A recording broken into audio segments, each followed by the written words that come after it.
Guys, this may be one of the coolest things I've filmed. This is an Emerson Longnose ceiling fan. I believe these are from the 1920s. And this one has been custom made or restored or something to that effect at some point. This would have originally been a black fan or some similar painted color with a plain bottom plate. And at some point in its life, it could have been early on, it could have been recently, it was brass plated and given an ornate bottom plate. There was a antique fan collector that was fond of making creations like this, named Phil Fry, so it could have been something of his, which would have made it, mean that the restoration was done, a few decades ago. I don't know. I got it off eBay from somebody who also didn't know. So, it needs some work. It needs a new restoration, I guess you could say. I haven't done anything to it other than put it together and hang it up. Mainly the light fitter. You can see there are some pieces missing, some pieces that are bent and whatnot, and before I use it, I will definitely do that. Luckily, all the pieces that are missing, which are these shade holders and whatnot, are replaceable. When I got it, it didn't have the blades. These are reproduction blades that I bought. You'll see there's only 2 screws in there of the 3, and actually only one of them, only this one, is actually screwed in. I got these reproduction blades off eBay from a seller of vintage and antique fans and parts that claims to be reputable. I've had some bad experience with him in the past, but figured, how can he mess up replacement blades? So I bought them, and the holes were drilled not at all correctly. In fact, they were so poorly drilled that they weren't even the same on each blade, but no 2 holes lined up. So what I did was I screwed in this bottom one, and then I just screwed the top one into the blade to keep it so that the blade won't, looks like I need to tighten that one because that came undone. Hold on. Oh, it's already tight enough. But basically, because when the motor turns on, the blades are going to try to resist, and so they would go this way, and so this way the screw stops them. I don't know if you can see that. And then I put a piece of paper under each one, because without all the screws screwed in, it's going to vibrate pretty badly. So hopefully that will eliminate some of that. Yeah, I was pretty disappointed when funny, I didn't even try the replacement blades on the fan until 6 months after I bought them, so it's too late to even do anything with eBay. In fact, I didn't try them on the fan just now, and I bought the blades back in April, I think.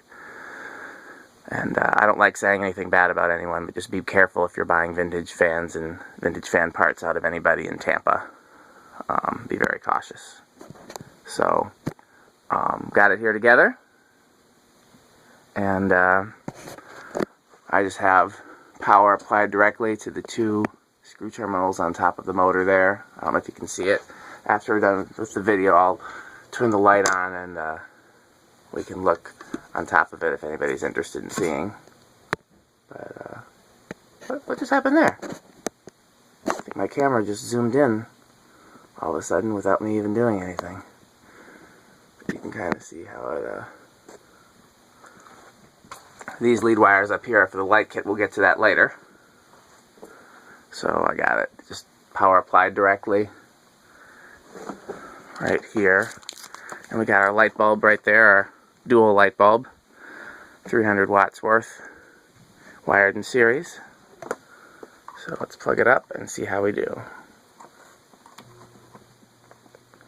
Okay, well, you'll see the light came on and the motor is humming but not moving.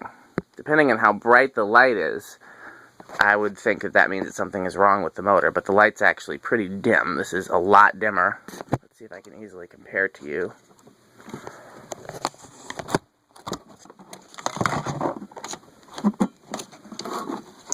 That's full brightness. That's way brighter. So, so given that the light is relatively dim, it's less than half of full brightness, and I'm going to assume that nothing is wrong with the motor, and it's just that when going through the light, it's not getting enough current to start. So we'll give it a hand starting and see. It looks like that's all it needed.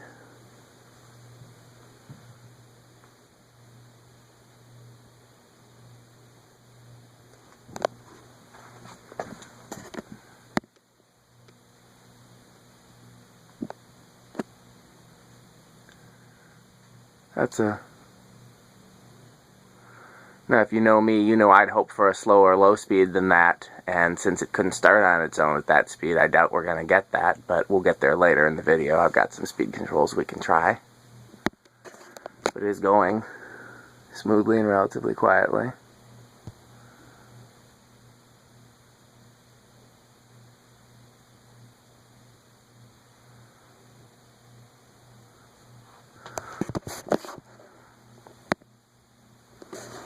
Okay, next step, we got the amp meter here. Turn it to amps, make sure we're plugged into common and AC amps. And let's set that somewhere we can see it. And let's unplug the light. Turn the power off so that we can start it up and see what we're doing. Plug the amp meter in. See if I can get them both in one shot.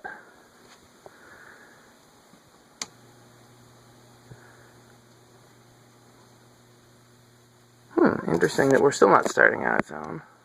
Drawing about 2.5 amps. Guessing the bearings are a little stiff. I did fill it with oil. But I also used the original bearings and the original felt washers. Okay, so it drops down to 1.8. Okay, I want to try that again. I want to see if it's going to start on its own again after having ran for a little bit. Because the bearings seem okay. I mean, look at that spin down time. That's pretty good for a small fan with light blades. Could also be there's a dead spot in the rotor. I hope not, but that's also possible.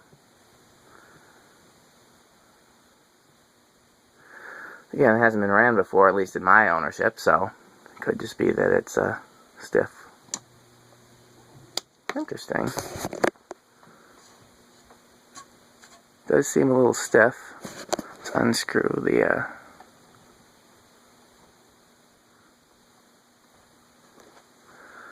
I have to get some spacers for between the oil cup and the rotor. They're either missing or just weren't correct from the beginning. So let's try it now. Yep, see, that was just binding a little bit.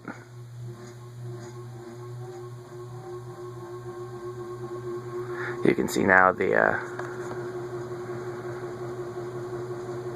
oil cup seems a little loose.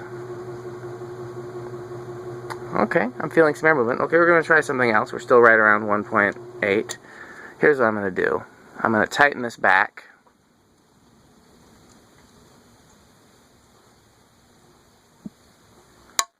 Okay, that's too much, obviously. It was at this wire. Let's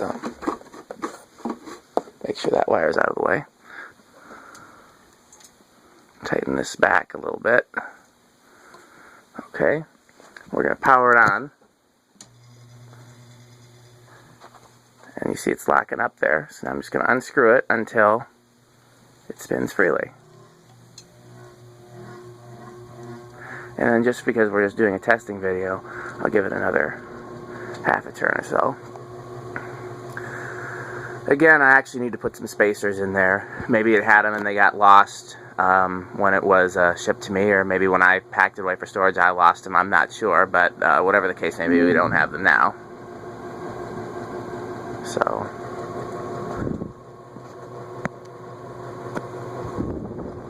I actually thought it would move more air than that, being of how strong of a motor that is, but it is only a 30-inch fan, so I guess I can't expect too much.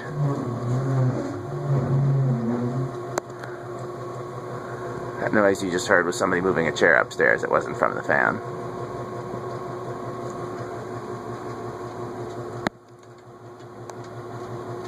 We're at 1.85, so having the switch housing freed up again. Okay, since we've changed that, something's hitting a little bit. I wonder if it's the rotor hitting the oil cup or if it's the, doesn't look like it's the blades hitting the light kit. Okay, well here's what we're going to do. Unhook the ammeter. Let's see if now that we've loosened the oil cup a little bit, freed up the rotor a little bit, let's see if it'll start with the light in series, just for curiosity's sake. 1.8 is not a bad current draw for a shaded pole motor. Okay. Nope. Still not going to start with the light.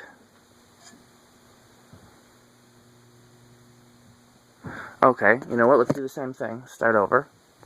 If I unscrew this enough, will it start?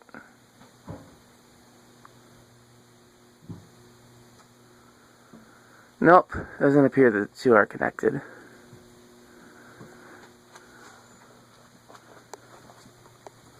Okay, I'm trying to do this with limited hands. Sorry about that. Might see something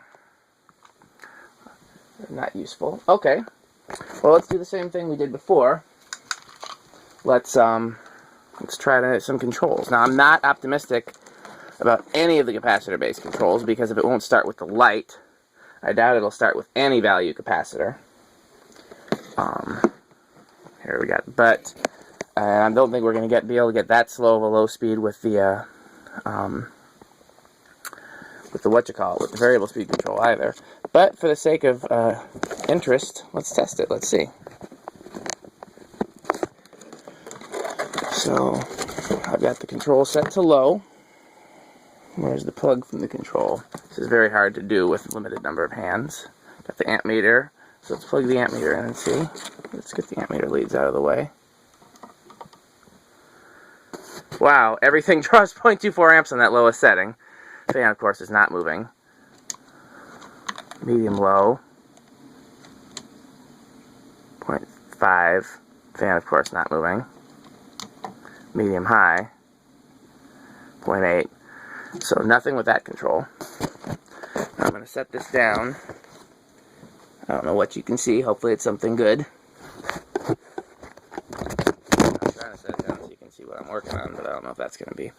And we're going to try other capacitor-based control. Again, I don't think this is going to do anything. But we're doing it for the sake of testing and science. So let's get that control out of the way. Here, I don't know if you can see it. I don't know where the camera is. And I'm going to leave it set to speed 2 because that's the only one that's going to be higher than any of the values of the previous control, so there's no point in trying it on speeds 3 or 4.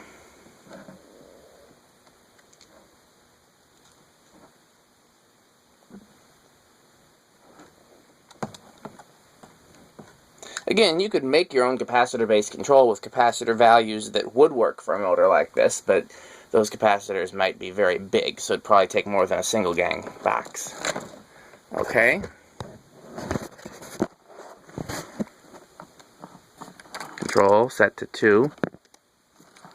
Fan. Plug the ammeter back in.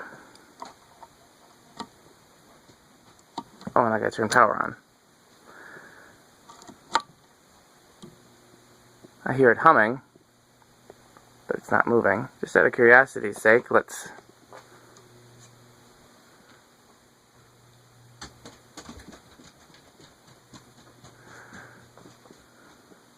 Nope. I do feel it humming. You can probably hear it too. Okay. Last but not least, set that down again. Let's try the infinitely variable solid state control. I'm sure we'll be able to get a range of speeds with this, but the question is, will the low speed be slow enough? Because again, it seems like this fan does not start on low speeds. Of course, that may change if I get in there and change the felts and add the spacers and, you know, do everything so that the it spins as freely as possible.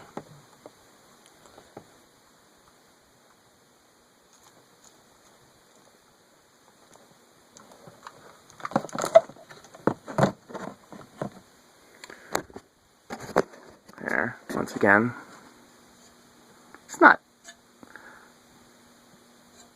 it's still a little stiff.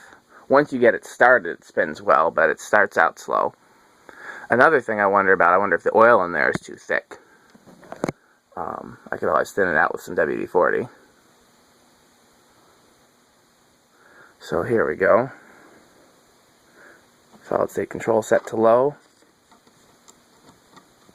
Plug the ammeter back in. I don't know why I'm unplugging the ammeter and turning the power off. That's double.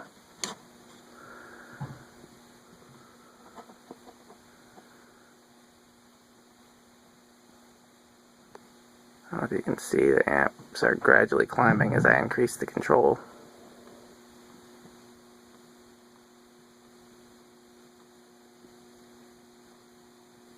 I can hear it buzzing.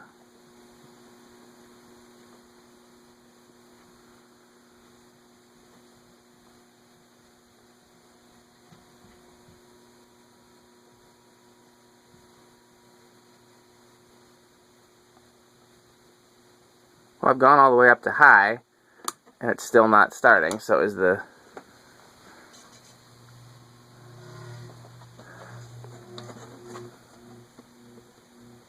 I've turned the control all the way down. Let's see if it'll keep running.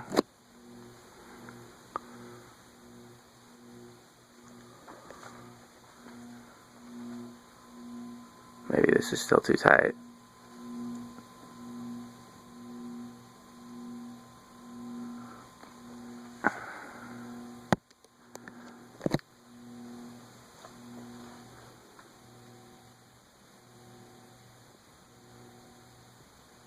That's a decent low speed if it'll sustain that. I doubt it will. And if it will sustain it, I doubt it will be able to start on that. I think it's a bad idea to have any low speed setting that a fan cannot start on. Yeah, see, that's just going to stop.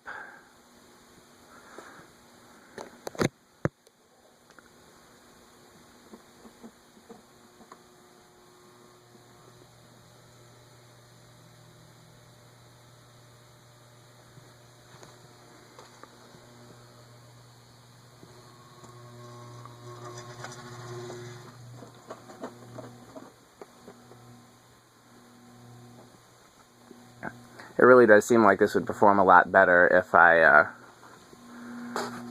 might even replace the bearings if it's a stock part. Because it really does seem like it's, I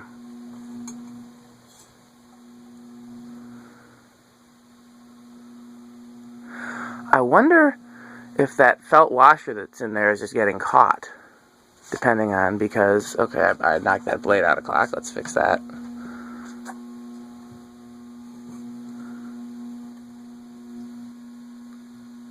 I'm loosening this quite a bit, and it's...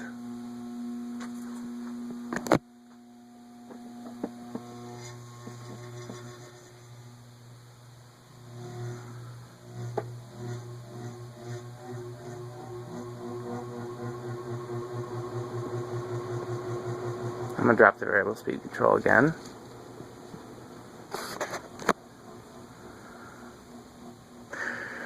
Regardless, whenever I get around to actually working on this fan, we'll want to do a different video so that I can try it again with the different controls and see if we can get a better speed range.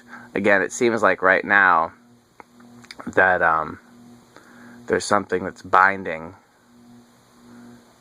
at certain times. And whatever it is seems to go away. Because that's that same low speed, and now it's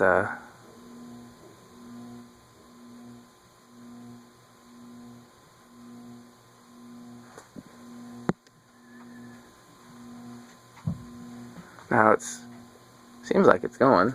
By the way, that's 0.8 amps.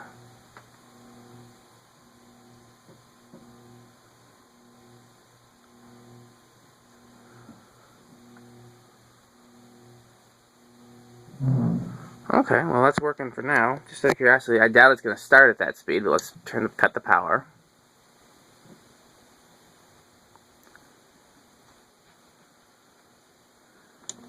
And yeah, see, once you power it back on, it won't.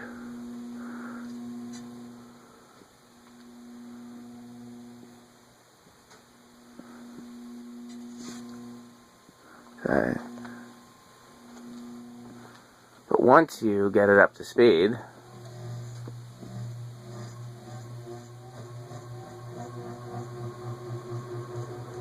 and drop it back down,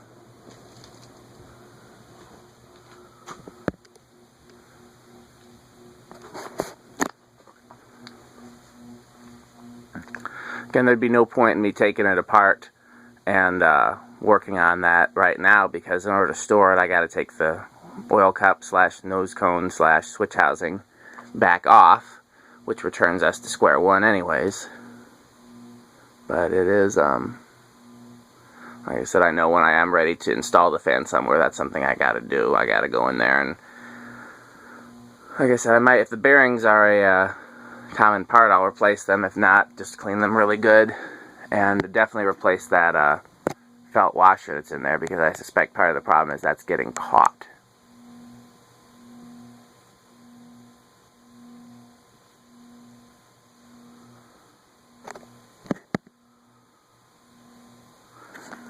Just out of curiosity, where's my screwdriver? Let's adjust the low speed trim and see if we can go slower than that. Whoa, drop the control. That's what I get for trying to hold the phone and look for the screwdriver and adjust the low speed trim all at the same time.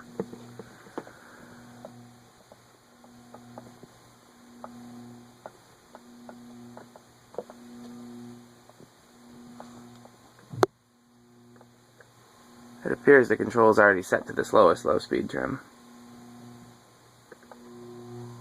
It's not a very good control. That's the slowest it goes, because I remember that being pretty fast on some other fans. I have some better variable speed controls. I just don't have them here. So okay, well that's low. Let's do a quarter turn.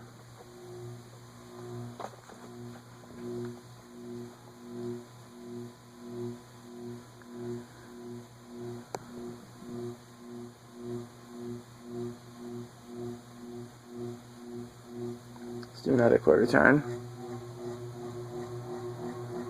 Oh, I forgot to check out amperage. They're at medium. We're at 1.5. It's dropping.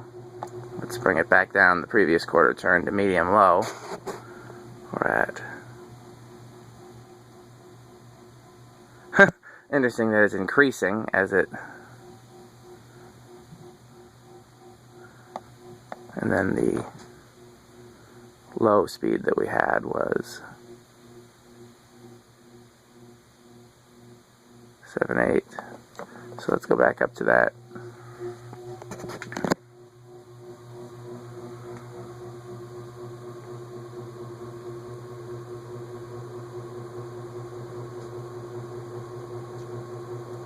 That's your medium high, 1.46, and then our high is 1.8. You can hear a difference, but can you feel a difference? Not really. It seems like if you drop it down, it goes the same speed but makes less noise. I wonder if that's because it's designed for 110 volts, and so just dropping it down to that medium speed is the equivalent of giving it the voltage it was expecting to see.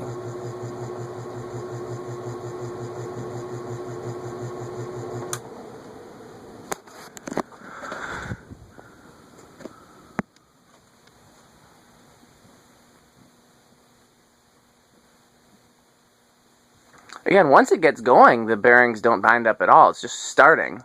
It's like something is catching when it starts, and it gets out of the way once it starts moving. That's what makes me think that felt washer is probably part of the problem.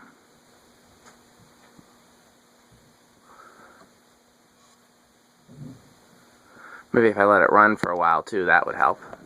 Maybe I'll let it run for a bit and then come back and do another video. See if I can get it to start on low. Nope. Okay. A couple other things I want to do. First, and I'll try to do this with the camera, rather than turn this light off, I just took the bulb out because then I still have that other bulb on dim, and I still have that light over there, which is on the same switch. I really just need to put a switch on this light, but I did that for the video's sake, because that's kind of glary, just in case you want to see it with the light. Hi. If it's better with the light, let me know and I'll do future videos with the light. The light to me makes it kind of hard to see when you get to angles like that. Down to low.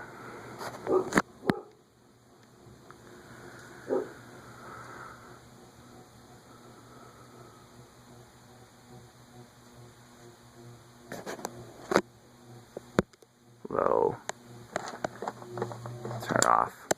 But what I wanted to do was we're going to remove the amp meter, and it's no longer going to be an amp meter, it's going to become a continuity tester. I'm going to set it to the transformer setting, because when you use, transistor setting, because when you use a transistor setting, when you get a short, it beeps. And I want to figure out what these leads for the light. Let me see if I can set the phone somewhere and see if I've got a nice phone stand that will allow me to do this with multiple hands. Can you see me? That's going to be as good as it gets, I think. Move that furniture polish. Move that cleaner. Okay. So I've got the tester here. Direct short. So I want to see what these different leads do, because there's 4 different leads for the light fitter. I've never tested this before, so let's see. Could be that. Could be that. I'm trying to switch as well. Nope.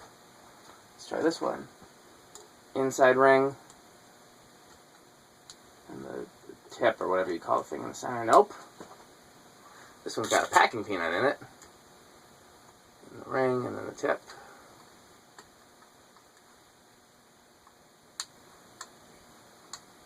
Nope. Nope. So that doesn't appear to be connected to the light kit at all. That's broken. I'll need to replace that. I'm wondering if there was originally a switch for the motor, and that's what that goes to. I don't know. Let's try the next one. That was the clearish one. Let's try brown next.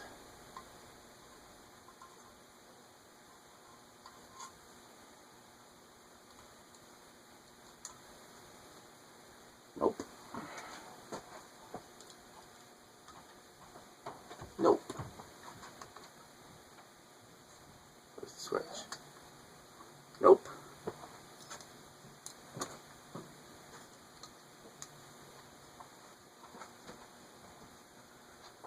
Okay, so it's not the, let's try the first white one.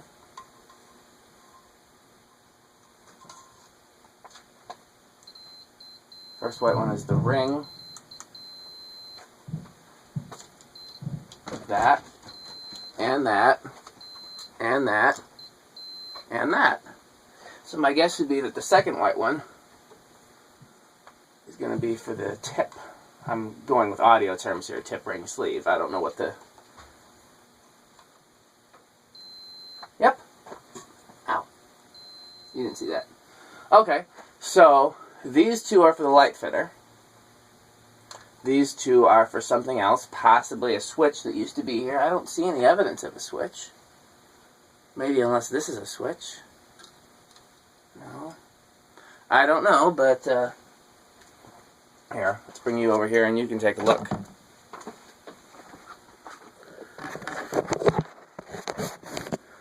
So first of all, up inside there is nothing but a kind of a little floral pattern thing. And then up on top of the housing, that you can see is where a speed coil would go. There is not one, but that is where it would connect. And there's the terminals that go directly to the winding. Here's the tag. Let's take a look at the tag. Let's see what's on there. 110 volts, so we knew that. These blades are making it hard for me to get in here.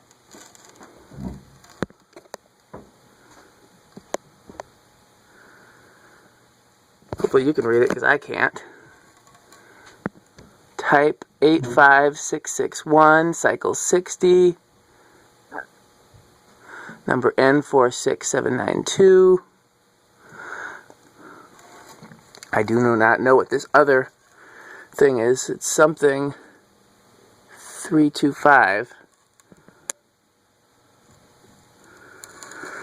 I can't tell.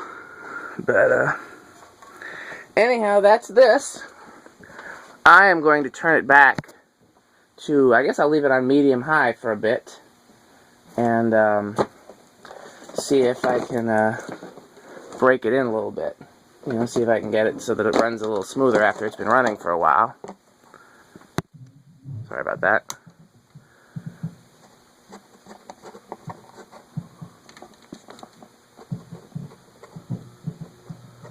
So there's high. Let's let it get up to speed on high.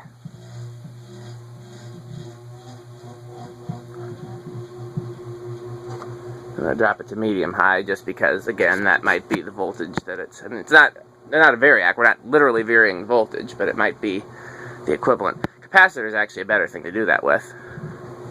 You can wire a certain value of capacitor that will allow a 110 volt motor to run on 120 volts the exact way it's supposed to. I don't know what value that would be, and it probably depends on the motor. So, well, thanks for watching. This was a I was glad to finally get this out of the box. Like I said, this is the first time I've ever put this together or tested it to see if it ran or anything like that. Got to figure out what I'm going to do with it. I want to install it someplace someday.